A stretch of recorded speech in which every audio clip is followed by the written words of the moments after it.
मेरे नबी पाक सल्लल्लाहु ताला अलैहि वसल्लम ने इरशाद फरमाया, जब किसी से कोई बात पूछी गई और वो बात जानता था, उसे इल्म था, वो गवाही उसके पास मौजूद थी, वो शहादत उसके पास थी, उससे पूछा गया लेकिन उस बंदे ने छुपाई। ये सुनन अबू दाऊद में हदीस है।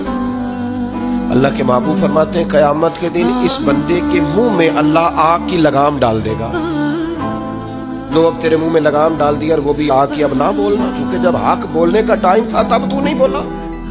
जब तेरी जरूरत थी, जब तेरे कहने से मजलूम बच सकते थे, जब तेरे बात करने से जालिम पकड़े जा सकते थे, जब तेरे दो जुमले कहने से किसी शख्स की जिंदगी भर की जमा पूंजी बच सकती थी, तू बोला नहीं। वो आज मैदान महशर में आया तो मेरे महबूब कहते हैं, हुजूर फरमाते रब उसके मुंह में आग की लगाम डाले।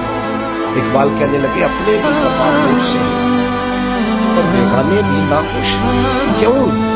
मैं कहता हूँ वही बात समझता हूँ जिसे ये मेरी मजबूरी है कि मैंने हमेशा हक कहा है, तो अपने भी खफा मुझसे हैं और बेगाने भी नाखुश।